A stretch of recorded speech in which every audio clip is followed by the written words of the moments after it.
Assalamualaikum warahmatullahi wabarakatuh. Hai teman-teman semua.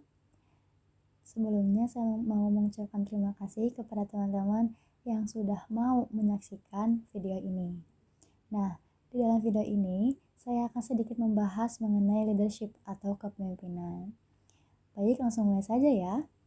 Nah, kiranya teman-teman sudah tahu nih bahwa untuk mencapai tujuan organisasional itu diperlukan pemimpin yang efektif. Kenapa begitu? Karena kepemimpinan efektif itu membawa pengaruh positif terhadap motivasi kerja dan juga kepuasan kerja. Nah, sebelum kita memperdalam nih tentang kepemimpinan, ada baiknya kita itu mengetahui dulu apa sih kepemimpinan itu. Nah, jika mengutip dari buku Teori Manajemen SDM karya Muhammad Bushro, di sana tertulis bahwa kepemimpinan itu adalah suatu proses mempengaruhi orang lain sehingga orang tersebut dengan sukarela mau melaksanakan kegiatan bersama dalam rangka mencapai tujuan yang telah ditentukan. Nah, dari definisi tersebut kita udah tahu nih, kita udah bisa ngelihat ada apa aja sih elemen dari kepemimpinan itu. Nah, elemen dari kepemimpinan itu ada 4 teman-teman, yaitu ada pemimpin, pengikut, situasi, dan tujuan. Nah, di antara elemen tersebut terjadi interaksi untuk mewujudkan sebuah tujuan. Di samping itu, kepemimpinan itu memiliki dimensi yang disebut dengan dimensi kepemimpinan. Apa sih dimensi kepemimpinan itu? Itu berarti ukuran dari suatu kepemimpinan. Nah, seperti yang kita tahu juga, bahwa perilaku pemimpin itu sangat bervariasi. Ini itu tunjukkan dalam 2 dimensi besar, teman-teman. Nah, dimensi yang pertama adalah dimensi kepedulian atau consideration. Nah, dimensi ini itu berorientasi pada manusia. Jadi, pemimpin itu memfokuskan diri pada usaha mempertahankan hubungan baik dengan para bawahannya. Lalu yang kedua ada dimensi memprakarsai struktur atau initiating structure. Nah, ini tuh dimensi ini berorientasi pada produksi. Jadi, pemimpin memfokuskan pada penyelesaian tugas seperti mengorganisasi pekerjaan dan juga menetapkan tujuan. Nah, selanjutnya ada teori kepemimpinan, teman-teman. Nah, teori kepemimpinan itu menjelaskan kenapa sih seorang itu bisa berhasil memimpin atau bisa mempengaruhi sementara yang lainnya tidak gitu. Nah, di sini ada tiga teori yang menjelaskannya. Yaitu yang pertama adalah teori sifat atau traits theory. Nah, ada anggapan bahwa seorang pemimpin itu adalah bawaan lahir. Leader is born, atau pemimpin itu dilahirkan, bukan diciptakan. Nah, pada tahun 1940-an, banyak dilakukan studi-studi tentang kepemimpinan dengan mencoba mengidentifikasi sifat-sifat signifikan yang dimiliki oleh seorang pemimpin yang dianggap berhasil secara aktual dalam memimpin. Nah, teori sifat ini adalah satu cara untuk menggambarkan siapa pemimpin. Teori sifat juga mengatakan bahwa pemimpin efektif itu ditentukan oleh satu set sifat-sifat atau karakteristik nih.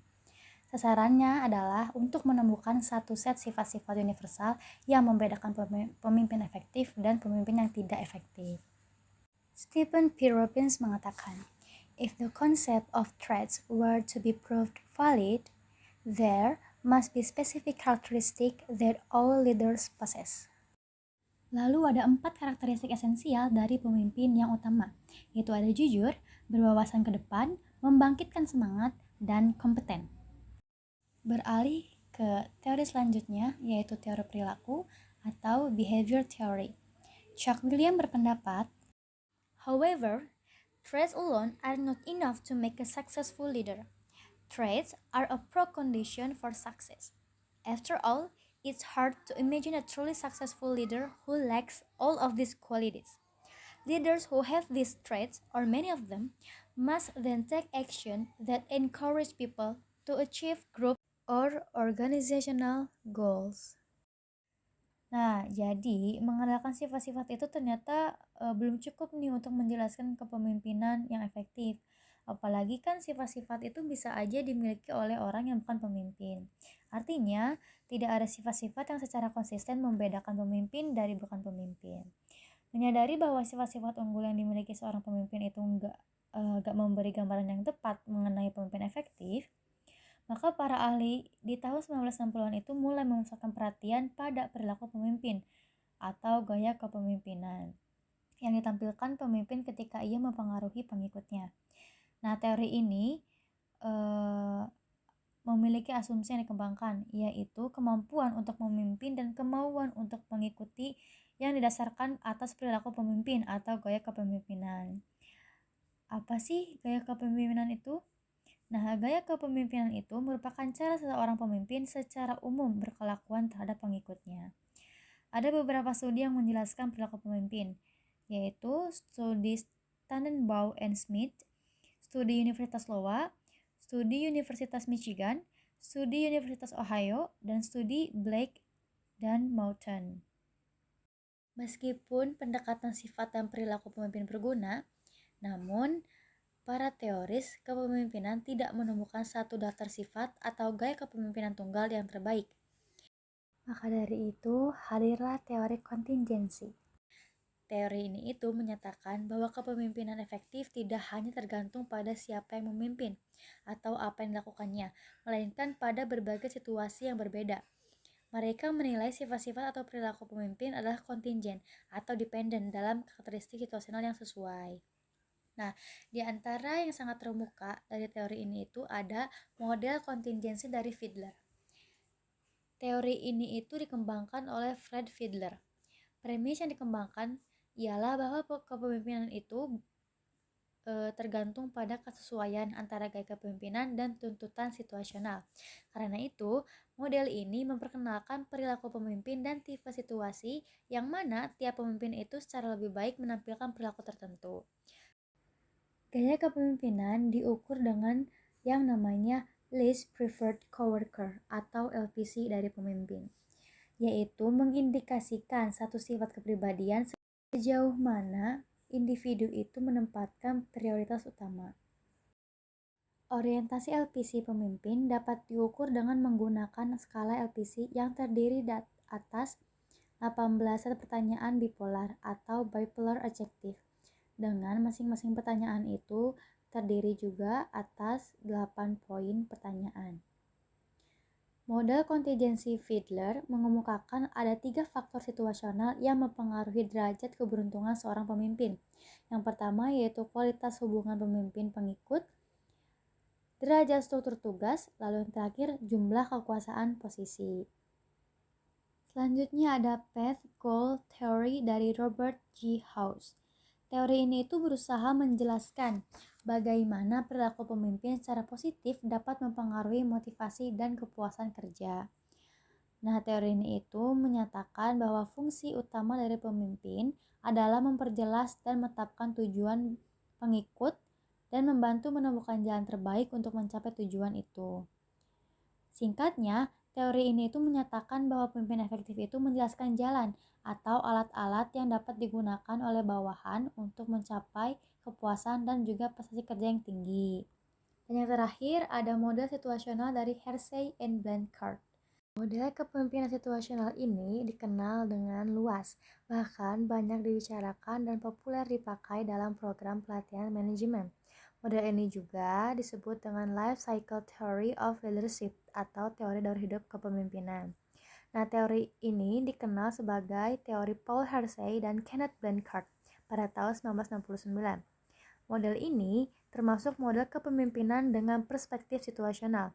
Model ini menekankan bahwa keberhasilan pemimpin mengatur gaya mereka tergantung pada situasi pengikutnya. Nah, tadi disebutkan kan ada leadership style atau gaya kepemimpinan.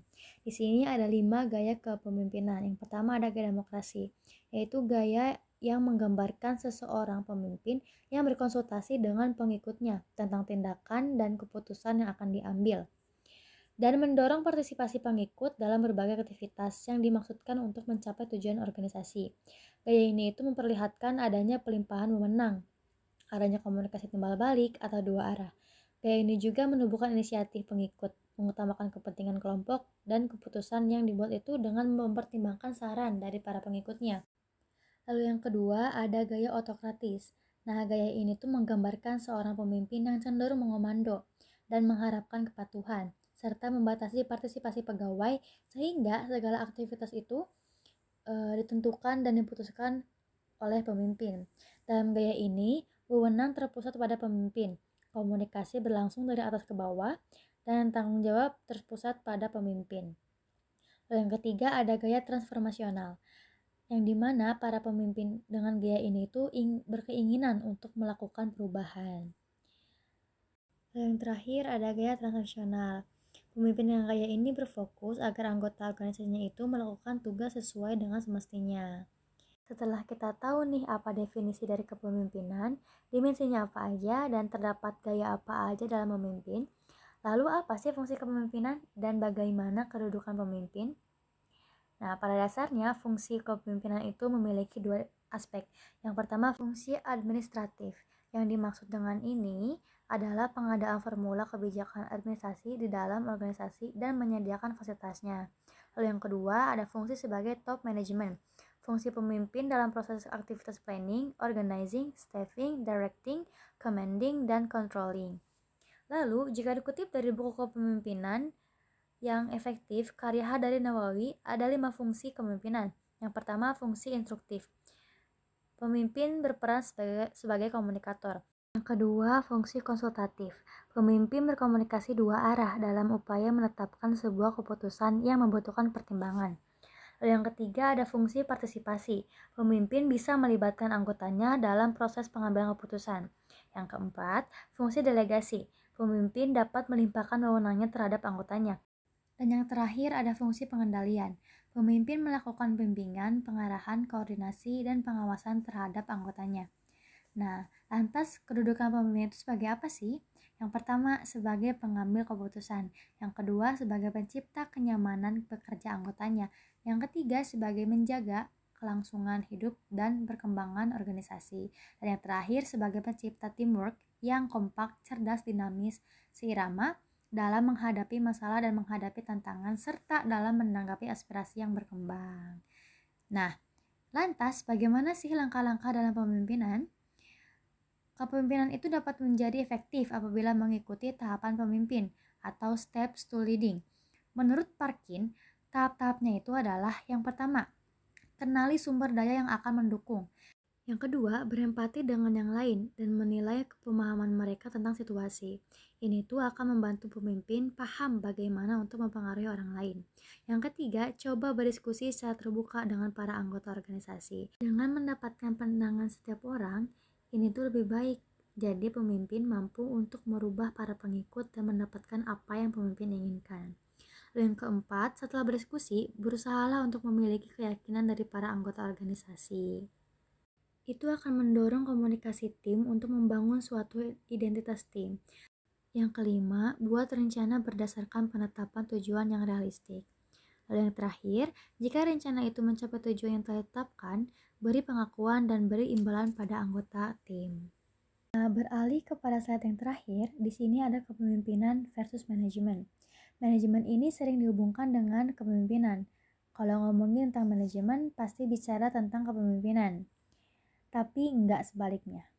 Kepemimpinan dan manajemen itu adalah dua proses yang berbeda.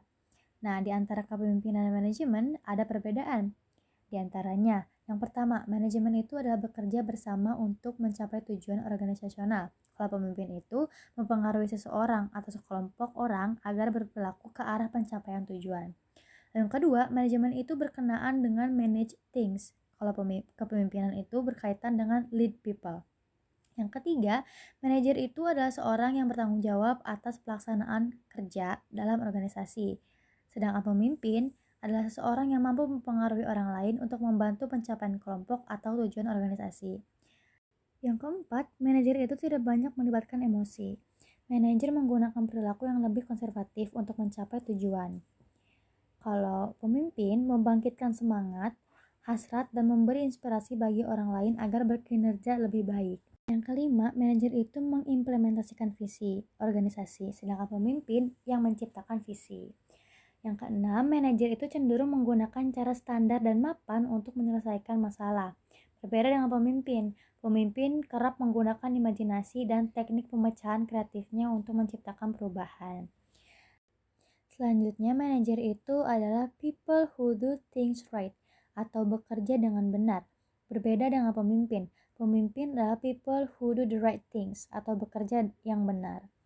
Selanjutnya, manajer mengutamakan efisiensi dalam menaiki tangga keberhasilan, sedangkan pemimpin menentukan apakah tangganya bersandar pada dinding yang benar. Lalu yang terakhir, manajer itu bisa menjalankan fungsi pemimpin, sedangkan pemimpin tidak harus menjalankan fungsi manajer. Nah, alhamdulillah teman-teman, pembahasan mengenai leadership ini atau kepemimpinan ini saya cukupkan. Saya haturkan maaf apabila terdapat banyak kekurangan dan kesalahan. Dan tak lupa saya ucapkan terima kasih kepada yang setia menyaksikan sampai akhir. Wassalamualaikum warahmatullahi wabarakatuh. Sayonara, sampai jumpa di lain kesempatan ya.